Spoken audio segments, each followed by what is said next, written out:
한 주간 동안 주님 의지하면서 승리하신 것을 주님의 이름으로 축복합니다. 옆 사람 보고 한번 축복하면서 인사할까요? 주님의 이름으로 승리했습니다. 시작! 주님의 이름으로 승리했습니다. 감사합니다. 이제 학교가 졸업 시즌을 맞이하게 되면 유명한 사람들을 이제 초청해서 축사를 듣게 돼요. 특별히 이제 모교 출신, 자기 학교 출신의 좀 이름이 있는 유명한 인사들이 있으면 모셔다가 이제 같이 이제 축하의 자리를 마련하고 축사를 듣습니다. 영국의 수상이었고 2차 세계대전 이후에 영국을 어려움 가운데 잘 이끌었던 처칠이라는 수상이 있습니다. 아주 유명한 수상이신데요. 뚱뚱하고 이렇습니다. 근데 그분이 자기의 모교에 가가지고 축사를 하는데 딱 3마디를 하고 와요. 어떤 거냐면 never give up, never give up, never give up. 번역하면 뭐냐면요. 포기하지 마십시오. 포기하지 마십시오. 절대로 포기하지 마십시오. 딱 3마디 하고 내려왔어요. 그래서 사람들로부터 막 박수를 받습니다. 이제 학교를 졸업하고 세상으로 나아가는 후배들에게 이 처칠 수상이 간절한 마음으로 여러 가지 어려움이 있고 힘든 일들이 있고 괴로움들이 있고 여러분들의 능력보다 어려운 일들이 발생했을 때 절대 포기하지 말 것을 당부하면서 축사를 대신했다고 합니다. 사랑하는 성도 여러분, 예수님이 이 땅에 오셔서 무슨 일을 하셨나요? 바로 저와 여러분들의 죄의 문제를 해결해 주셨습니다. 그러면서 우리에게 영원한 생명을 주셨어요. 그리고 구원의 선물을 우리에게 주셨습니다. 그러면서 하나님의 자녀의 특권을, 권세를 우리에게 선물로 주셨습니다. 이 선물이라고 표현하는 것은 뭐냐면요, 우리가 그걸 받을 자격이 있든 없든 상관없이 받는 겁니다. 여러분들 집에 손주들이 놀러 오면 어떻습니까? 용돈 얼마라도 주려고 하잖아요. 그 자녀가 못 본 사이에 착한 일을 많이 했든 아니면 그렇지 못하든 상관없이 주잖아요. 용돈을 주잖아요. 그 손주가 내 손주이기 때문에, 내가 너무나도 사랑하는 손주이기 때문에 주잖아요. 그게 바로 선물인 것입니다. 우리는요, 선물을, 주님께서 우리에게 주신 선물을 받을 만한 자격이 없다 하더라도 우리에게 주시는 겁니다. 그게 그래서 선물인 거예요. 근데 이 선물을 받을 때, 우리가 선물을 받는데 우리에게 선물을 주시는 주님께서 대가를 지불을 하세요. 그게 뭐냐면 우리의 죄의 문제를 해결해 주시기 위해서 우리 앞에 보이는 십자가에서 죽으시는 것입니다. 그래서 예수님께서 대가를 다 지불하셨어요. 선물에 대한 값어치를 다 지불하셨습니다. 그래서 우리는 그것을 무상으로 그냥 받는 거예요. 내가 자격이 없더라도 이미 대가가 다 지불이 됐기 때문에, 하나님의 아들이신 예수님께서 십자가에서 대가를 다 지불하셨기 때문에 우리는 그냥 이렇게 받는 겁니다. 그걸 받으면 돼요. 우리가 자격이 없다 하더라도 그걸 받기만 하면 됩니다. 예수님 당시에는요, 병자들이 굉장히 많았습니다. 여러 가지 병들을 의원에게 가서 치료를 받기를 원했지만 치료를 받지 못하는 병자들이 세상에 정말 많았습니다. 근데 예수님이 그 병자들을 치료해 주실 때 한 가지 요구하는 게 있었어요. 그게 뭐냐면 믿음을 요구했습니다.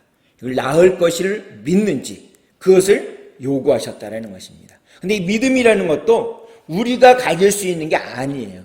이 믿음도 바로 하나님께서 우리에게 주시는 선물이라는 것입니다. 하나님께서 우리에게 선물을 주실 것이다라는 믿음을 가진 사람, 포기하지 않는 믿음을 가진 사람에게는 하나님께서, 예수님께서 그들의 소원을 다 응답해 주십니다. 그래서 우리 손에다가 그 선물을 딱 이렇게 얹어두세요.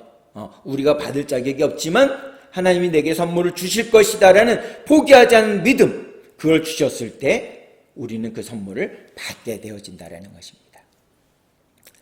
우리 성경을 보게 되면 사람들이요, 포기할 것을 포기하지 않는 사람이 있습니다. 이 사람들은요, 자기가 포기할 것을 포기하지 않았을 때 하나님으로부터 주시는 그 은혜의 선물, 구원의 선물, 생명의 선물을 받지 못하는 결과를 맞게 되어진다는 것입니다. 그렇다면 우리가 포기해야 될 것이 과연 무엇일까요? 우리가 삶 속에 살아가는 동안에 포기해야 될 것이 무엇일까요? 그것은 하나님이 없다고 생각하고 하나님과 전혀 상관없이 살아가는 내 습관, 내 고집, 이런 것들을 버려야만, 포기해야만 한다라는 것입니다. 또 하나, 세상을 너무나도 사랑하는 내 마음, 이것도 포기해야 돼요.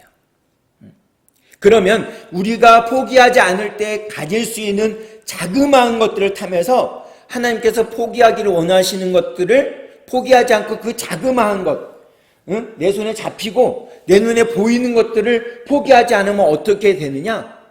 이것을 포기함으로 얻을 수 있는 큰 것, 값진 것, 소중한 것들을 우리가 갖지 못하게 돼요.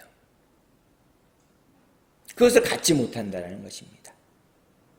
우리가 이 세상을 사랑하고 하나님과 관계없이 우리가 소중히 여기는, 하나님과 아무 상관없이 살아가는 우리의 습관과 고집들을 계속적으로 포기하지 않으면 하나님이 우리에게 주신 큰 선물들, 그보다 더 값진 것, 내가 눈에 보이고 손에 잡히는 것으로 갖는 것보다 더 값지고 그 귀중한 것들, 소중한 것들을 우리가 못 갖게 된다는 것입니다.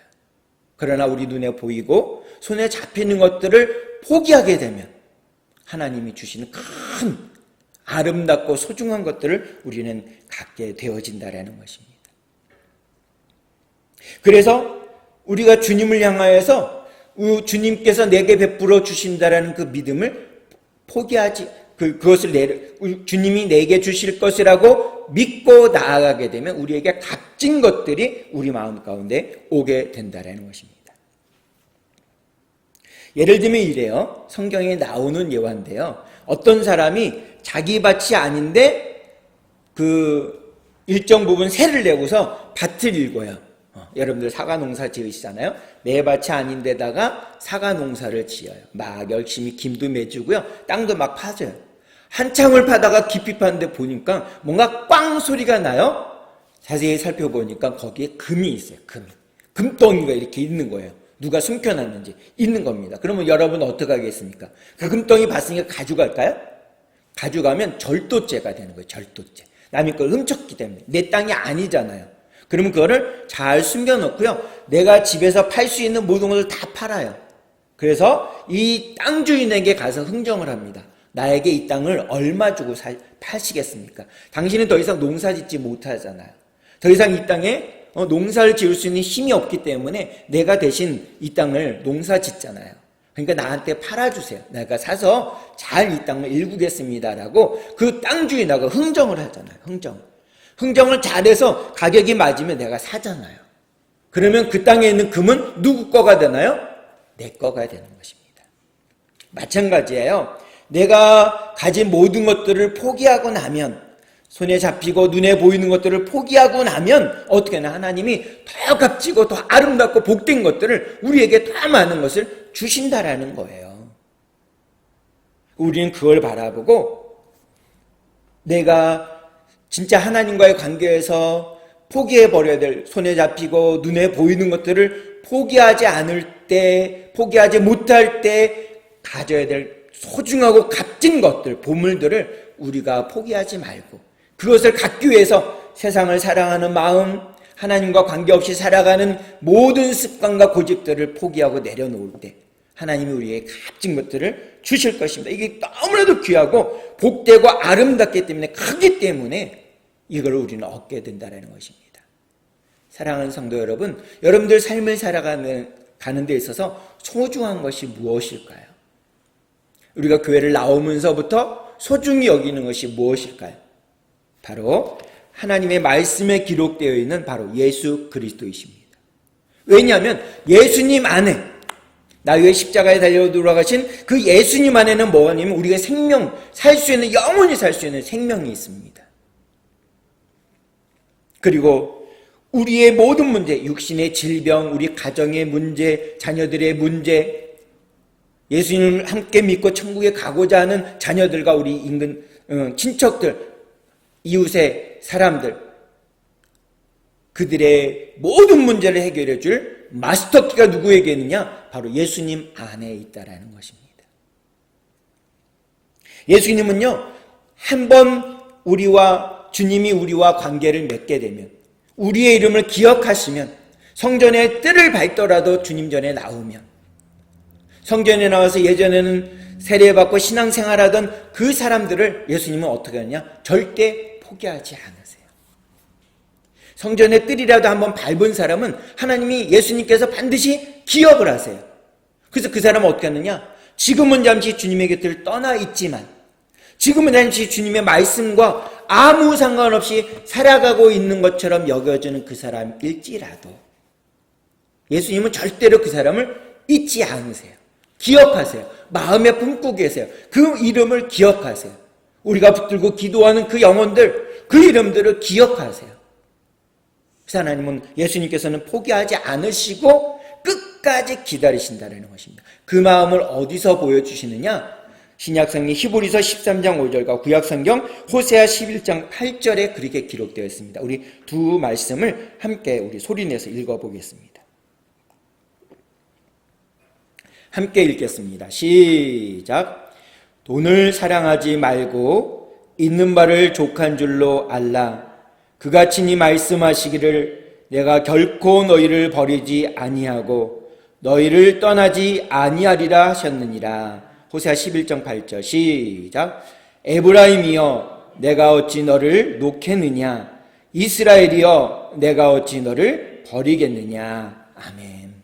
자 보세요. 여기 두 말씀 다 반복되는 건데, 내가 결코 너를 버리지 아니하고 너를 떠나지 아니하리라. 내가 어찌 너를 놓겠느냐. 내가 어찌 너를 버리겠느냐. 한 번 주님과 관계를 맺고 한 번 주님 마음에 이름이 기록된 사람, 한 번이라도 성전의 뜰을 밟은 사람, 한 번이라도 주님 전에 나와 예배를 드린 그 영혼들, 우리가 기도하는 우리의 자녀들, 우리의 이웃과 친척들, 그 이름들을 주님께서 다 기억하시고 어떻게 하냐면 버리지 않고 그를 떠나지 않겠다. 어떻게 하냐면 내가 결코 너희를 버리지 않고 너를 떠나지 아니라. 내가 어찌 너를 놓겠느냐. 내가 어찌 너를 버리겠느냐. 이렇게 말씀하고 계세요. 나는 포기했을지라도, 나는 연약하기 때문에 지치고 힘들어서 포기했을지라도 하나님은 절대로 포기하지 않으세요.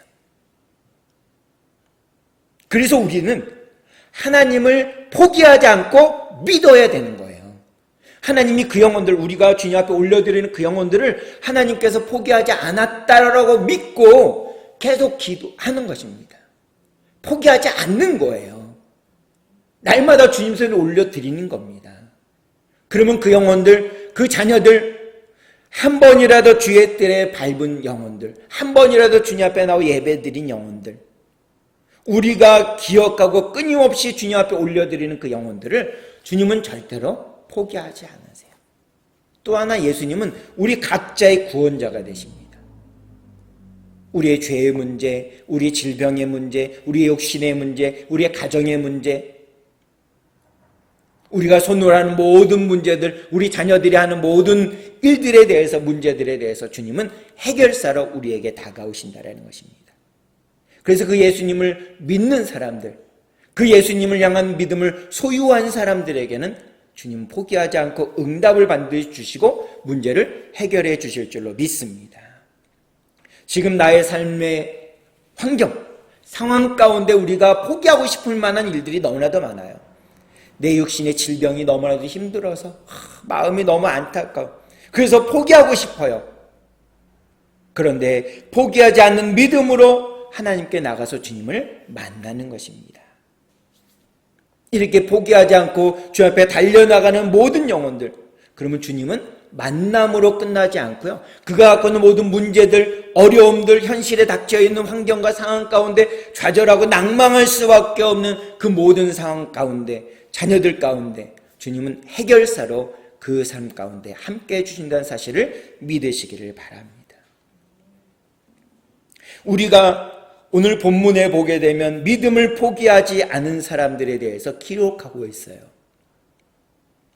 이 사람은요, 손가락 하나 발가락 하나 자기 힘으로 움직일 수 없어요. 누군가 옆에서 도와줘야 돼요. 근데 그 연약함이 있는 그 사람은요, 주님을 만나고 주님께서 나의 이 질병의 문제를 해결해 주실 것이라는 믿음을 가지고 있어요. 그 믿음 때문에 이 본문에 나오는 중풍병자는요, 건강하게 되어 집으로 돌아갔다라고 기록하고 있어요. 그 사람은요, 자기의 힘으로 손가락도 움직일 수 없고 발가락도 움직일 수 없어요. 샤워도 못해요. 밥 먹는 것조차 누군가 도움을 받아야 돼요. 그는 절망했을 것입니다. 자기의 상황을 보니까 너무나 절망스럽고 포기하고 싶었을 거예요. 그러다가 하루하루 어렵게 포기하고 싶은 마음을 가지고 살아가는데 누구의 소문을 듣냐면 바로 예수님의 소문을 들어요. 그 소문이 어떤 소문이냐면 예수님이 앞이 보이지 않는 사람을 예수님이 보게 해주셨더라. 말을 못하는 사람을 예수님께서 입을 열어서 말하게 해주셨더라. 귀가 들리지 않는 청각장애인을 예수님께서 귀에다 손을 놓고서 말씀하셨더니 들리게 되었더라.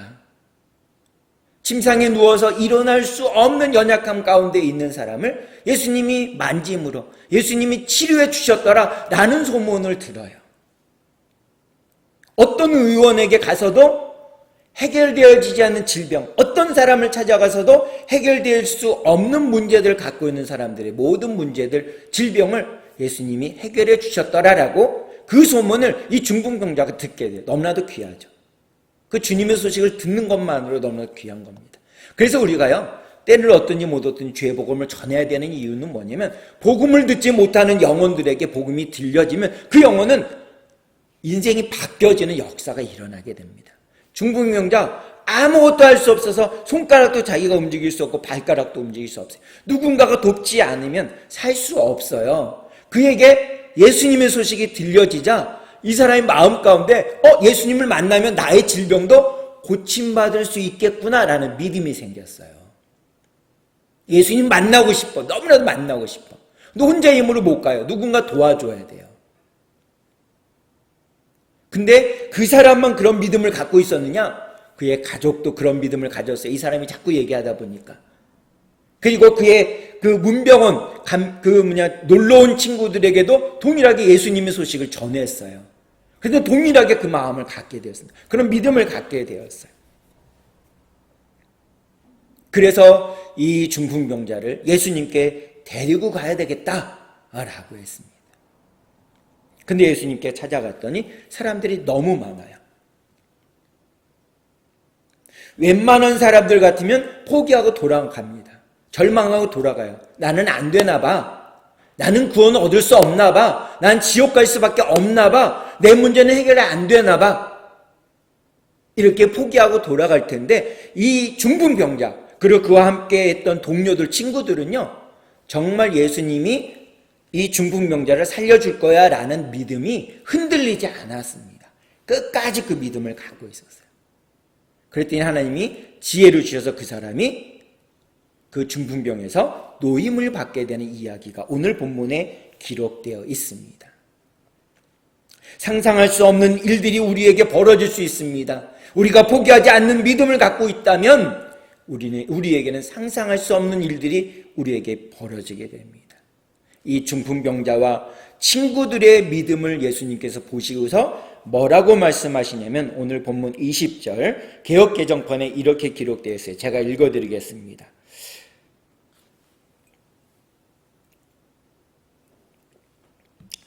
예수께서 그들의 믿음을 보시고 이르시되 이 사람아 내 죄사함을 받았느니라 하시니. 여기 보세요. 예수님께서 무엇을 보셨어요? 그들의 믿음. 이 중풍병자의 믿음, 그리고 중풍병자와 함께한 사람들의 믿음 보셨어요. 그리고 뭐라 하냐면 이 사람아 내 죄사함을 받았느니라. 우리가 보는 쉬운 말 성경에 보니까 이 사람아 당신의 죄가 용서받았소 이렇게 얘기합니다. 더 직접적이잖아요. 죄사함을 받았느니라 보다 좀 더 직접적으로 용서받아서 없어졌다라는 것입니다. 그의 죄가 없어졌다. 그랬더니 여기에 모여있는 바리새파 사람들, 예수님을, 하나님을 잘 믿는다고 하면서 성경을 잘 지킨다고 하는 바리새파 사람들, 성경을 오랫동안 연구하여 율법을 연구했던 율법학사들, 서기관들, 성경을 가르치는 랍비들, 이런 사람들이 마음에 수근거려요. 이거 어떻게 이게 가능하냐? 어떻게 죄의 문제를 사람인 예수님이 어떻게 그걸 해결할 수 있느냐? 이렇게 마음을 그렇게 이야기합니다.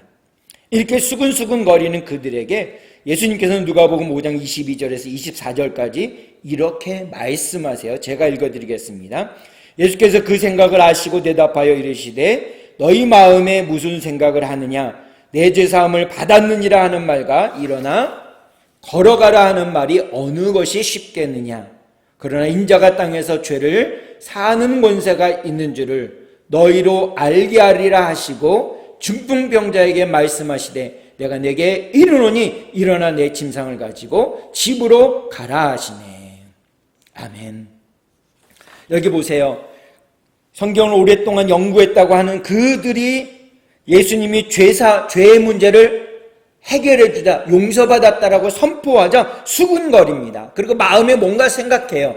뭐라고 하냐면 그 생각을 아시고, 예수님이 그 생각을 아셨습니다. 그들이 그렇게 생각하는 것을 아셨어요. 그리고 뭐라고 하냐면 너희 마음에 무슨 생각을 하느냐, 너희 마음에 우리 마음에 무슨 생각을 하느냐라고 예수님이 말씀하세요. 의심하는 생각, 어떻게 이런 일을 할 수 있느냐라는 그 생각을 예수님께서 집으신 겁니다. 그러면서 내 죄사함을 받았느니라는 말과 일어나 걸어가라 하는 말이 어느 것이 쉽겠느냐라고 예시면서 인자가 땅에서 죄를 사하는 권세가 있는 줄을 너희로 알게 하려고. 예수님께는 죄를 없애주는, 죄를 지워주는 권세가 있다는 것을 알게 하려고 지금 그 시간에 중풍병자에게 죄사함을 선언하셨습니다. 그리고 그 중풍병자에게 일어나 내 침상을 가지고 집으로 가라. 이 중풍병자는 일어나서 자기의 침상을 거두고 자기를 가지고 온 들것을 수고해서 들고 하나님께 영광을 올려드리면서 집으로 돌아간 줄 믿으시기를 바랍니다. 이렇게 중풍병자에게 포기하지 않는 믿음, 중풍병자가 함께하는 그 친구들이 중풍병자는 예수님을 만나기만 하면 중풍병이 나을 것이다라고 포기하지 않는 그 믿음은 우리가 갖고 있는 주님을 향한, 주님 앞에 나아가기만 하면 주님께서 반드시 그 일을, 우리의 육신의 질병, 우리 자녀들의 문제, 우리 가정의 문제, 우리 이웃의 문제, 죽어가는 영혼들을 주님 앞에 올려드리고 포기하지 않고 기도하는 그 문제를 주님은 해결해 주실 거야 라고 하고 있는 그 포기하지 않는 믿음 때문에 저와 여러분은 끝까지 포기하지 않으시는 하나님의 사랑을 입게 된다는 것입니다. 하나님이 기억하시는 그 이름, 하나님이 기억하시고 잊어버리지 않는 그 이름을 주님 앞에 계속 올려드리며 포기하지 않을 때 주님의 그 크신 사랑을 우리도 경험한 것처럼 그들도, 우리의 자녀들도, 우리의 이웃들도, 우리가 기도하는 모든 사람들도 입게 될 줄로 믿습니다. 오늘 말씀의 제목이 뭔가요? 말씀의 제목이 한번 같이 읽어볼까요? 시작. 포기하지 맙시다. 그러면 주님은 오늘 본문의 말씀을 통해서 무엇을 포기하지 말라고 하실까요? 첫 번째는요, 내가 병이 걸렸다 하더라도 포기하면 안 됩니다. 오늘 본문 말씀 18절의 말씀을 개역개정판으로 한번 읽어보겠습니다. 개역개정판으로 시작. 한 중풍병자를 사람들이 침상에 메고 와서 예수 앞에 들여놓고자 하였으나. 아멘. 병들었다고 포기하면 안 됩니다. 여기 보면 중풍병자는 아까도 말씀드렸듯이 자기의 힘으로요, 손가락도 못 움직입니다. 팔가락도 못 움직여. 아무것도 못해요. 아무것도 못합니다. 스스로 못하는 그런 처지에 있는데 그런 사람의 마음은 어떨까요? 그냥 살 소망이 없을 것 같아요. 만약 저라면 그럴 것 같아요. 근데 이 사람은 어땠습니까? 절망하는 마음이에요. 포기하고 싶은 마음이에요. 더 이상 살 소망이 없는 마음이에요. 근데 그는 좌절은 하지만 인생은 포기하지 않았습니다. 어떻게든 오늘 하루를 잘 견딥니다. 오늘 하루를 어떻게든지 기쁘게 살려고 애를 썼습니다. 자기의 몸은 안 움직여지고, 하지만 찬송을 부르면서 노래를 부르면서 오늘 하루를 어떻게 잘 살까 이렇게 마음을 먹는다라는 것입니다. 근데 놀라운 것은 그 사람에게 예수님의 소문이 들려졌어요. 예수님의 치유 역사들이 들려졌어요. 그래서 예수님께 가면 나도 나올 수 있어 라는 그런 믿음, 예수님께 나아가면, 예수님을 만나면 내 중풍병이 나을 거야 라는 믿음이 있었습니다. 그리고 그 사람에 있었던 믿음, 주변 사람들에게 고스란히 그 믿음이 전파됩니다. 포기하지 않고 가게 됩니다. 사랑하는 성도 여러분, 우리 몸에 고질적으로 나를 괴롭히는 지병인 그런 질병들이 있습니까? 아니면 우리 가정 가운데 고질적으로 어려움 가운데 놓여져 있는 문제들이 있습니까? 그것을 주님 앞에 올려드리며 계속 기도했는데 아무 변화가 없습니까? 막 포기하고 싶고 해결받지 못해서 안타까운 그런 마음이 있으십니까? 그렇다면 이제 포기하지 마십시오. 절망하지도 마십시오. 왜냐하면 주님께서 우리를 끝까지 포기하지 않고 계시기 때문인 줄 믿으시기를 바랍니다. 내가 손 놓았다고 해서 주님이 내 손을 놓았느냐? 그렇지 않습니다. 하나님과 하나님의 손과 내 손을 이렇게 맞잡고 있어요. 내가 놓은 것처럼 여겨져요. 정말 아무것도 해결이 안 되니까 내가 아무리 포기하지 않고 기도해도 내 육신의 질병, 우리 가정의 문제, 자녀들의 앞길의 문제가 해결되지 않아요. 아무리 기도해도 답답해요. 해결이 안 되니까. 하나님이 나를 기억 못하는 것 같아요. 나에게 관심 없는 것 같아요. 그래도 하나님은 손을 절대로 놓지 않으셨다는 사실을 믿으시기 바랍니다. 그렇다면 우리가 해야 될 일이 무엇이냐? 주님이 우리를 포기하지 않으셨기 때문에, 주님이 우리를 잊어버리지 않으셨기 때문에, 주님이 우리를 그냥 놔두지 않기 때문에 우리는 뭐 해야 되냐? 포기하지 않는 마음으로 기도하는 거예요. 기도. 밭에 일할 때도 주님, 내 자녀 누구 기억하시죠? 그 아이가 어렸을 때 세례 받았잖아요. 그 아이가 어렸을 때 열심히 신앙생활 했잖아요. 내 자녀 누구 나 따라서 한번 성전의 뜰을 밟았잖아요. 하나님, 예수님, 그 영혼 불쌍히 여겨주세요. 포기하지 않는 기도, 우리가 해야 됩니다. 우리가 잊지 않고 그 영혼을 주님 손에 올려드리면서 기도해야 돼요. 우리가 할 몫은 그겁니다. 우리가 아무리 발버둥치고 아무리 애쓰고 힘써도 하나님의 시간표가 될 때까지는요, 그 일이 안 될 수밖에 없어요. 우리가 세워놓은 시간표는 안 됩니다. 그러나 주님이 세워놓으신 시간표에 반드시 응답될 줄로 믿습니다. 그때까지 우리는 무엇을 해야 되느냐? 무엇을 머물러서는 안 되느냐? 기도를 포기해서는 안 돼요.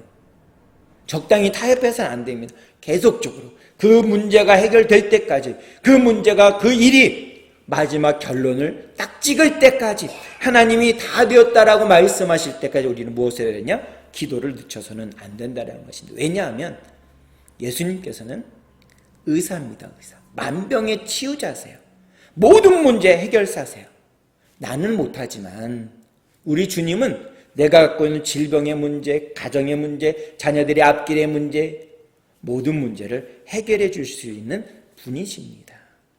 우리가 주님을 나의 구주로 영접했다면, 마음으로 믿고 살아간다면, 입으로 시인하면서 모든 문제를 주님께 올려드리며 기도의 자리로 나아갈 때 주님은 한순간에 그 모든 문제를 해결해 주실 줄로 믿습니다. 포기하지 말아야 할 첫 번째는 병들었을지라도 포기해서는 안 됩니다. 두 번째로 길이 없을지라도, 막다른 길에 도달했을지라도 포기해서는 안 돼요. 오늘 본문 말씀 누가복음 5장 19절의 말씀 개역개정판으로 같이 한번 읽어보도록 하겠습니다. 시작. 무리 때문에 메고 들어갈 길을 얻지 못한지라 지붕에 올라가 기와를 벗기고 병자를 침상채 무리 가운데로 예수 앞에 달아 내리니. 아멘.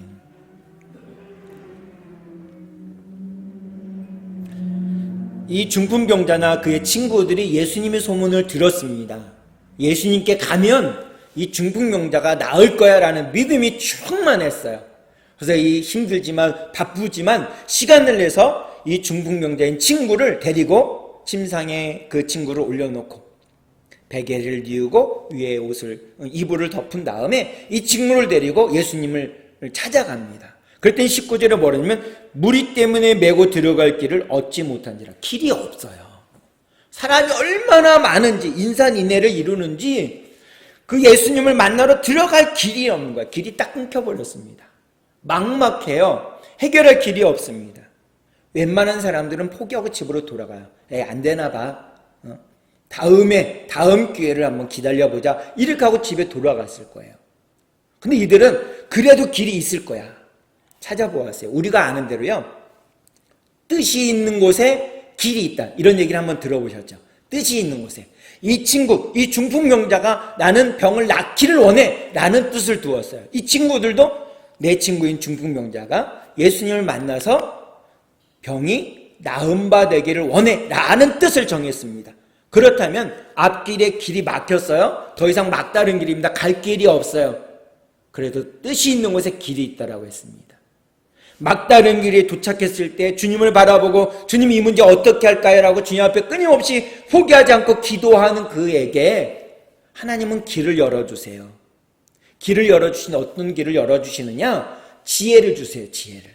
그래서 이 사람들이요. 이 내 친구가 하늘을 이렇게 봤어요. 그랬더니 집이 이스라엘은요. 집이요. 지금은 좀 상황이 다르겠지만 당시 예수님이 있었던 당시에는요. 이렇게 옥상으로 올라갈 수 있어요. 지붕으로 올라갈 수 있는 길이 옆에 계단이 있습니다. 봤더니 지붕이 이렇게 보여요. 우리처럼 기와를 했나 봐요. 그래서 기와를 한 사람이 올라가서 열고 그 안에 집 같은 게 있으니까 다 뜯었습니다. 그랬더니 예수님이 있는 그 방 안이 보이는 거예요. 그래서 4명이 같이 이 친구를, 중풍병자인 친구를 들것에서 올려서 옥상에 딱 올려놓고, 우리는 이렇게 평평하지 않는 집들도 있잖아요. 근데 그 이스라엘 집들은 다 평평합니다. 지붕이 평평해요. 그래서 거기 올라가서 한쪽에다가 이 중풍병자인 친구를 뉘어놓고 그 지붕을 다 뜯었습니다. 그래서 끈으로 해서 이 중풍병자인 친구를 내려놨어요. 이렇게 내렸습니다. 더 이상 길이 없고 막다른 길에 도착했다고 하는 그 순간에 하나님께서 지혜를 주시사 그 일을 열어주셨다라는 것입니다. 그래서 예수님 앞에 이 중풍병자를 내렸어요. 길이 막혔습니다. 더 이상 우리의 힘으로 생각으로 할 수 없는 상황에 놓여 있을 수 있어요. 막다른 길에 도착할 수 있습니다. 그러나 포기하지 않고 하나님 앞에 기도하게 되면 어떻게 되느냐? 하나님이 그 길을 열어주신다라는 것입니다. 길이 있습니다. 없지 않아요. 아주 오래전에 했었던 인디아나 존스라는 영화가 있어요. 가끔 요새도 틀어주는 영화가 있는데 그 주인공인 주니어 존스가요. 어떤 동굴 가운데 있는데 동굴 가운데 있다가 막 도망가는데 뒤에 큰 돌이 굴러와요. 뒤에는 돌이 어마어마하게 큰 바위돌이 굴러옵니다. 도저히 자기 힘으로 해결할 수가 없어요. 내리막길입니다. 근데 낭떠러지 절벽 위에 딱 서 있는 거예요. 이 절벽 위에 딱 서 있어요. 그래서 어떻게 할까? 근데 그 부제가 뭐냐면 믿음이에요. 믿음이라는 부제가 있습니다. 그래서 어떻게 할까? 그런데 저 건너편에 보니까 절벽이 있는데, 저 건너편에도 절벽이 있는데 거기에는 동굴이 조그만 게 하나 보이는 겁니다. 그래서 저길 어떻게 건너갈까? 너무나 뛸 수도 없어요. 너무나도 먼 거리라. 그래서 옆에 보니까 모래가 있습니다. 모래를 이렇게 한번 없는 길이 없다고 생각하고 한번 뿌려봤어요. 그랬더니 이 모래가 싹 불리면서 뭐가 보이냐면 길이 보이는 거예요. 길이. 저기 반대편에 절벽에 있는 동굴 입구까지 길이 쭉 나 있는 겁니다. 양쪽에는 이렇게 떨어지는 낭떠러지 같은 길이에요. 근데 그 길이 있으니까 뛰어가기 시작합니다. 길이 보였으니까. 막다른 길에 도착했습니다. 도저히 우리의 힘과 능력으로 해결되지 않습니다. 우리의 질병, 우리의 능력으로 해결되지 않습니다. 우리 자녀들의 문제, 자녀들의 믿음의 문제, 구원의 문제, 우리의 힘으로 해결되지 않습니다. 우리가 해결할 수 없어요. 그러나 포기하지 않고 기도하다 보면, 주님께 계속적으로 올려드리다 보면 우리 앞에 있는 장벽이 허물어질 때가 반드시 옵니다. 그걸 뛰어넘을 수 있는 길이 보일 때가 반드시 있다라는 것입니다. 그렇기 때문에 우리의 뜻을 하나님께 두고 기도하다 보면, 포기하지 않고 기도하다 보면, 우리 자녀들을 주님 손에 올려드리고 기도하다 보면 어떻게 되느냐? 우리 부모님을 주님 손에 올려드리고 기도하다 보면 어떻게 되느냐? 주님의 자녀가 될 때가 반드시 온다라는 것입니다. 이 모든 길이 우리 앞에 막혀 있지만, 우리에게는 길이 막혀 있지만, 우리가 해결할 수 없지만 하나님에게는 길이 있어요. 그 길을 예수님께서 요한복음 14장 6절에서 이렇게 말씀하십니다. 우리 한번 같이 읽어보도록 하겠습니다. 요한복음 14장 6절 함께 읽겠습니다. 시작. 예수께서 이르시되 내가 곧 길이요 진리요 생명이니 나로 말미암지 않고는 아버지께로 올 자가 없느니라. 아멘. 왜 그럴까요? 예수님께서 내가 곧 길이다 말씀하세요. 길이다. 하나님께 가려면 나한테 와야 된다 이렇게 말씀하셨어요. 정말 단순하면서 확실하잖아요. 내가 길이다. 너 문제 해결할 수 있는 길은 나밖에 없어. 예수님이 이렇게 우리에게 말씀하세요. 더 이상 답답해하지 마. 네가 기도하는 문제가 반드시 해결될 거야. 하나님을 만날 수 있는 길이 내게 있어. 너가 구원받을 수 있는 영생의 길이 내게 있어. 내게 와! 라고 예수님께서 말씀하고 계십니다. 세상의 모든 길이 내가 눈에 보이는 길, 내가 손에 잡히는 것이 없다 할지라도 주님께 가면 그 길이 열립니다. 영생의 길이 열립니다. 만남의 길이 열립니다. 구원의 길이 열립니다. 참된 길이 우리 앞에 열리게 된다는 것입니다. 우리 앞에 더 이상 길이 없다라고, 막혀있다라고, 막다른 길이라고, 막다른 골목길에 왔다라고 답답해하지 마십시오. 포기하지 마십시오. 길이 없다라고 절망하고 좌절하지 마십시오. 포기하지 마십시오. 하나님께서는 그리스도 예수 안에 저와 여러분들 위한 성공의 길을, 구원의 길을, 해방의 길을, 치유의 길을 열어주셨다라는 사실을 믿으시기를 바랍니다. 하나님은 저와 여러분들을 너무나 사랑하세요. 성전 뜰이라도 한 번이라도 밟은 사람을 주님은 너무나도 사랑하세요. 그래서 우리는 그 이름을 잊지 않고 기억해야 됩니다. 포기하지 않고 기도해야 됩니다. 그러면 주님께서 길을 열어주세요. 너무나도 좁은 길이라 할지라도 길을 열어주세요. 우리 앞에는 수없이 많은 장애물들이 계속적으로 격해. 산 넘어 산이라는 말이 있잖아요. 계속적으로 우리 앞에는 이런 장애물들, 어려움들이 얼마나 많은지 몰라요. 내 힘으로 도저히 해결하지 못할 문제들이 많이 있습니다. 그러나 주님께 나아가면, 주님을 바라본다면 그 장애물들을 이길 힘을 주신다는 사실을 믿으시기를 바랍니다. 병들었다고 포기하지 말라고 주님이 말씀하셨습니다. 막힌 길이라고 포기하지 말라고 말씀하셨습니다. 마지막으로는 죄가 있다고 하더라도 포기하지 말라고 말씀하고 계세요. 오늘 본문 말씀 20절, 누가복음 5장 20절의 말씀을 개역개정판으로 한번 같이 읽어보겠습니다. 시작. 예수께서 그들의 믿음을 보시고 이르시되 이 사람아 내 죄사함을 받았느니라 하시니 아멘. 예수님 앞에 나온 이 중풍병자의 믿음, 예수님을 만나면 나의 병, 나의 문제, 나의 기도 제목이 해결될 거야, 우리 자녀들의 구원의 문제가 해결될 거야 라고 하는 그 포기하지 않는 믿음. 이 중풍병자인 친구가 예수님을 만나기만 하면 병에서 자유함을 누릴 거야, 치유함을 받을 거야, 세상에 어떤 의사도 치유하지 못하는 그 문제를 예수님이 해결해 주실 거야 라고 믿음으로 나아갔던 그들의 믿음의 발걸음을 예수님이 보시고 뭐라고 하냐면 20절 앞부분에 예수께서 그들의 믿음을 보시고 제일 첫 마디로 뭐냐면 이 사람아 내 죄 사함을 받았느니라, 내 죄를 용서받았다라고 말씀하셨다라고 합니다. 우리가 갖고 있는 질병들은요, 우리가 우리 몸을 잘 관리하지 못했거나 아니면 연세가 많이 드셔서 얻는 질병들이 있어요. 우리의 잘못된 습관으로 얻어지는 질병도 있어요. 때로는 하나님이 영광을 위한 질병을 얻을 수도 있어요. 그런 질병도 있습니다. 이런 질병은요, 죄의 문제를 해결해야만 질병이 해결이 됩니다. 오늘 본문에 나온 중풍병자는 어떤 죄를 졌는지는 정확히 기록되어 있지 않습니다. 그러나 그는 죄 때문에 중풍병이라는 병을 얻게 되었어요.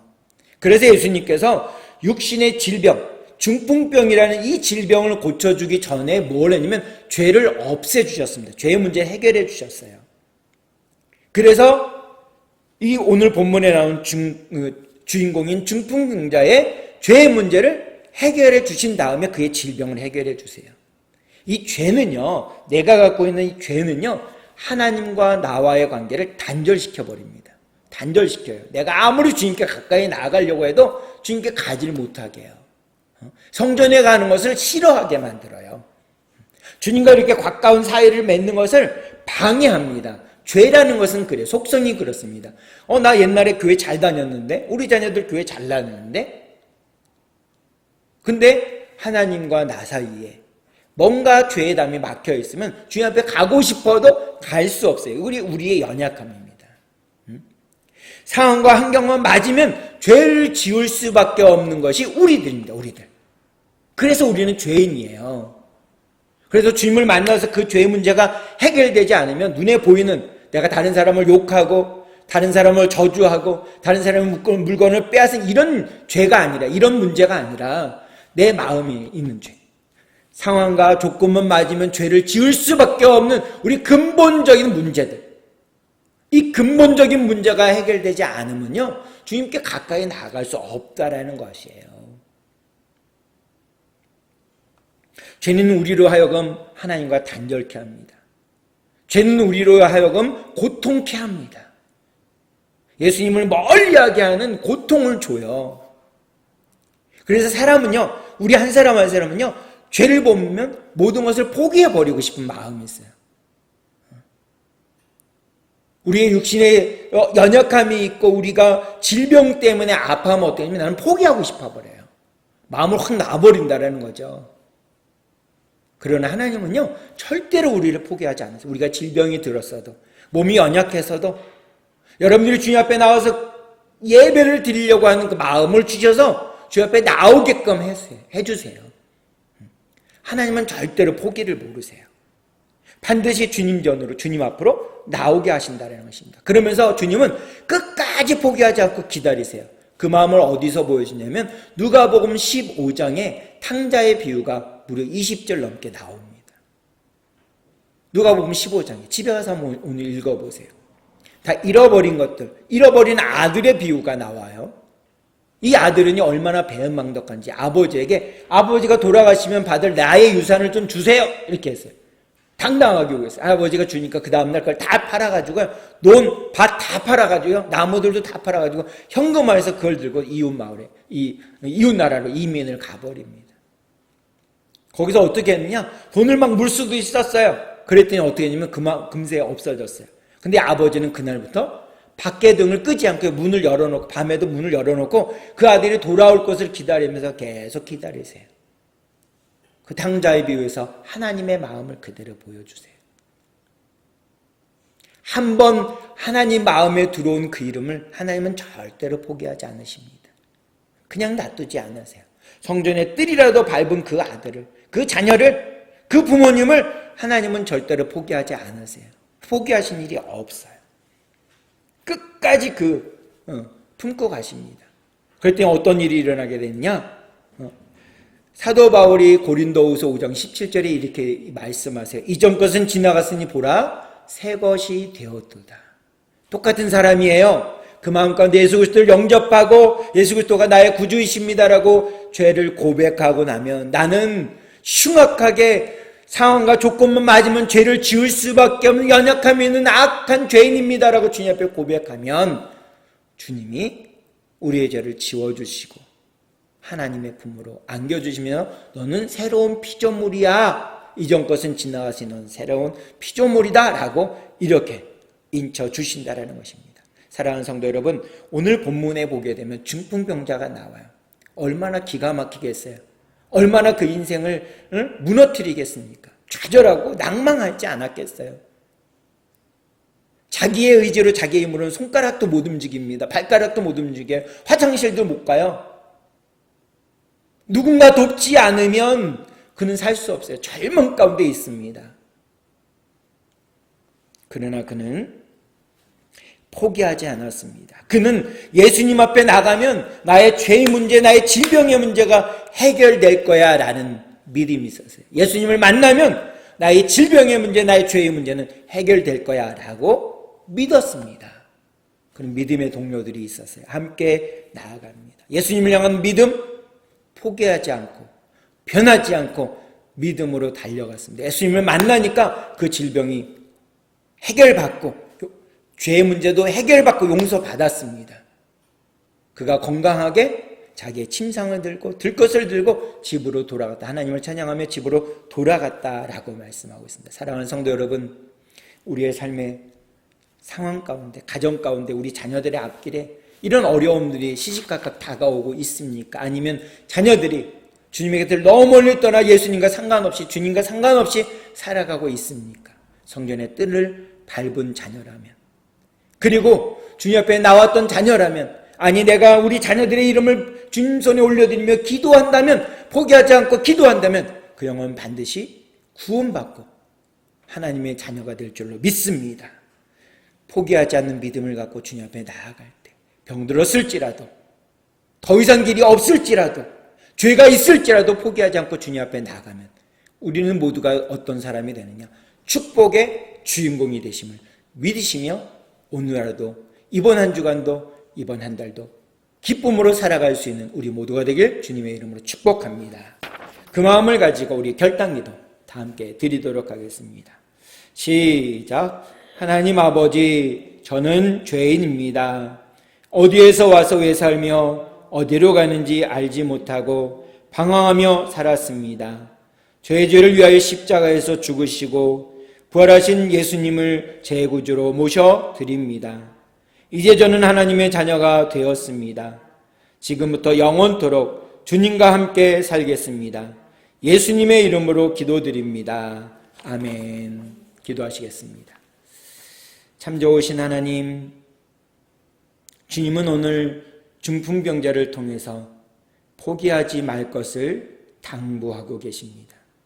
병들었을지라도, 막다른 골목길에 들어섰을지라도, 죄가 있을지라도 절대로 포기하지 말 것을 우리에게 당부해 주시는 주님의 음성을 이 시간 기억하며 포기하지 않는 믿음으로 우리의 자녀들, 우리의 가정의 문제들, 우리의 이웃의 문제들, 내 육신의 질병을 주님께 포기하지 않고 기도할 때 축복의 주인공, 은혜의 주인공, 주님의 기쁨의 주인공이 될 줄로 믿습니다. 주님과 손잡고 믿음으로 오늘 하루도 살아가고 이번 한 주간도 승리할 수 있는 우리 모두가 될 수 있도록 인도해 주시옵소서. 예수님의 이름으로 기도하옵나이다. 아멘. 마음속에